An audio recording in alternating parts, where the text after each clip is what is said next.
Yo, what's going on, guys? Today's video, we're going to be going over the top 5 ARs in Season 5 Warzone. This is after about 60 hours of collective gameplay and research going into the time to kill charts and what everybody else is rocking. Without further ado, let's go ahead and hop into my number 1 pick for the Season 5 AR meta. Alrighty, guys, so my number 1 AR currently is going to be the Nikita. The reason behind this is because it is just hands down faster time to kill than every other gun in the game by an absolute landslide. It actually ranks number 1 in this list in torso TTK and headshot TTK, as well as extremely high up on the list in ADS time. The only drawbacks to this gun is going to be the 50 round clip, but you can opt to throw on the 60 round clip instead, and the recoil can be a little bit hard to manage at range, but there is always a bipod attachment you can throw on. Besides the drawbacks of having a little bit more recoil, the time to kill on this gun is just absolutely unrivaled. You will be lasering people, deleting people out of the server. Any other gun in the game in a head-to-head is going to go ahead and get put down, and if you hit headshots, people legitimately get vaporized out of their chairs and they have no idea what just hit them. So without further ado, let's go ahead and hop into the build I am rocking. Alrighty, guys, so the build I am throwing on is the MX Silencer, the Empress BFA. Go ahead and throw on the 3.6 as well, the Zac MS, because it is the best horizontal recoil attachment. You want to go ahead and throw on Perfectionist for more recoil. On hand, if you are playing quads or trios, you can go ahead and throw on Fully Loaded, Hatch Grip for more recoil, the 50 round, Lengthen, and Strife Angled for even more recoil control. Now, if you are having a hard time dealing with the recoil on this puppy, you could always throw on the 60 and throw on the bipod, but this is hands down the fastest TTK of any gun in Season 5 right now for a primary AR. This thing absolutely shreds everything else on this list. So that is going to be my number 1 pick. Alrighty, guys, so coming in at number 2 on the list for me is going to be the Automaton, and the Automaton does not kill that fast compared to the other ARs in this list. It's actually the slowest TTK by a little bit compared to the rest of these ARs. But what it does have, it has 75 bullets and pretty much virtually no recoil. I would pretty much compare this to the new KG, as a lot of people that were running the KG before are now running the Automaton. It's extremely easy to just mount up and laser an entire squad or laser people out of the sky. This gun has virtually no recoil. It's very, very, very easy to use. I think it's the easiest on this entire list to use, and it still has a pretty moderately respectable TTK. Also, another reason why I like having this gun on the list is because we all have a lot of reps with this gun from using it for a couple months at the start of the game. So without further ado, let's go ahead and hop into the build that I am using.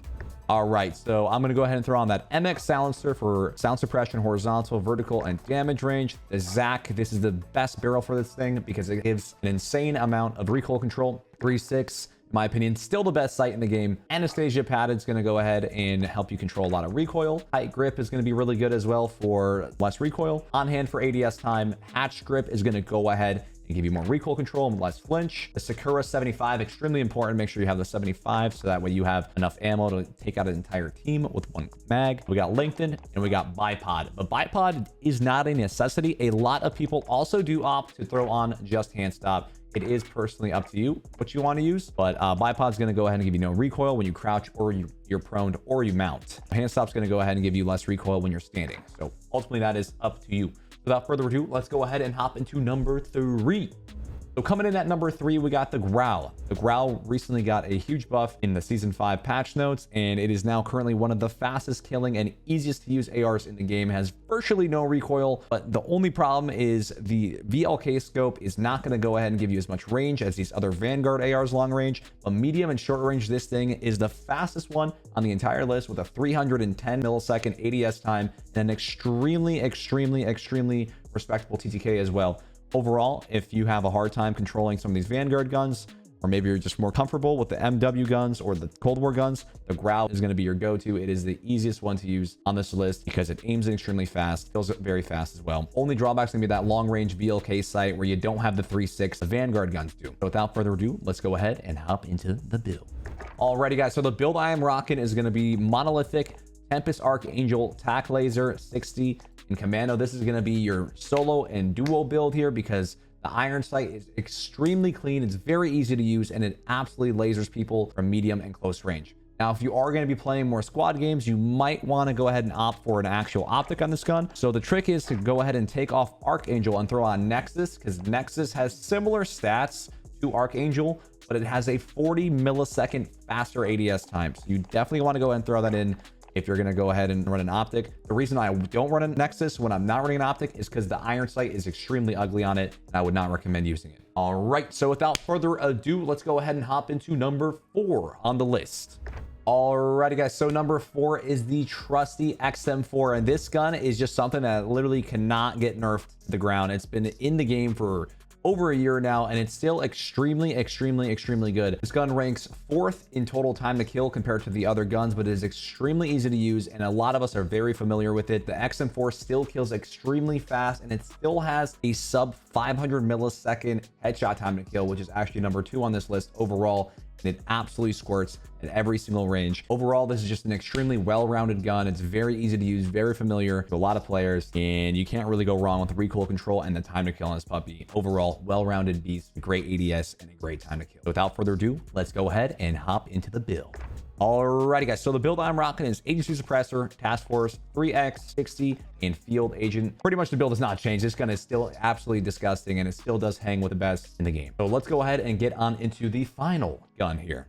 So the last gun on the list is the Cooper Carbine, and the only reason I have it so far down the list is because the Cooper Carbine is very good, but the range just kind of lacks there. It doesn't have the range that all of the other ARs on this list have, minus maybe the Nikita, but the Nikita's time to kill just absolutely obliterates people, which is why I have it at number 1. The Cooper Carbine, though, is number 2 in the time to kill charts in comparison to everything else. It is just second to the Nikita in time to kill, and overall, just an overall well-rounded beast. This gun has little to no recoil. It has decent range, incredible damage output, medium, short, and long range. You're just gonna go ahead and struggle a little bit when you get into that ultra long range that some of these other ARs do have. Overall, very good gun to use for both Rebirth and Caldera, and I think you will be seeing a lot more Cooper Carbines on the map when people realize just how good this thing is in this current patch. Without further ado, let's go ahead and hop on into the build.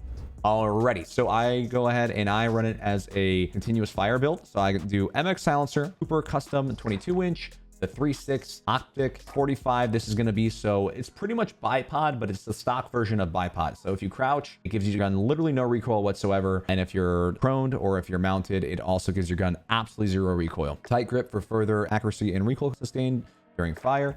On hand, hatch grip for more recoil. I'm going to go ahead and throw on that 60 round mag, lengthened, and hand stop. Overall, extremely good gun. I would have it higher up on the list, but personally for me, I just don't like the range that this gun has in comparison to the other guns on the list.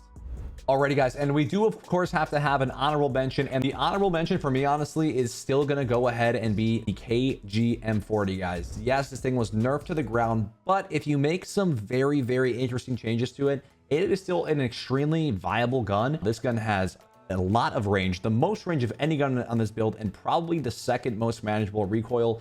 It does have a pretty bad time to kill, but I think if you factor in just how easy this gun is to control and just how easy it is to hit headshots and just rip people off head glitches, I think it kind of boosts up this gun a little bit. Overall, the KG was nerfed pretty hard, but it is nice to see a nice little influx of all these other ARs as well. And I do believe the build I'm about to show you guys on this KG is extremely easy to use for any player that is hopping on Warzone.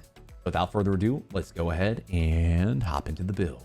Alrighty guys, so I am going to go ahead and use MX silencer, crossneck 700. This is where it gets different. Instead of shrouded, use the crossneck. It has much better ADS time and now a very similar amount of recoil, so there's pretty much no reason to use the shrouded if you can use the crossneck. The 3.6 optic, padded stock, tight grip for more recoil, fully loaded, taped grip if you're using Combat Scout. If you're not using Combat Scout, throw on hatch grip. If you want to switch weapons faster, taped grip, and if you want more recoil control, hatch grip. 60 round Clouser, lengthened ammo type, and underbarrel is going to be the M1941 top. And here is a list breaking down the time to kill and ADS values of all of these meta ARs, so you can go ahead and see for yourself exactly what we're working with. Alrighty guys, thank you guys all so much for watching. I do hope you guys enjoyed. If you guys did learn something, or if you guys found a new build, I would greatly appreciate subscription on the channel. A lot of time and effort goes into these videos in particular to try to find exactly what meta builds everyone's using and to kind of coagulate it all into one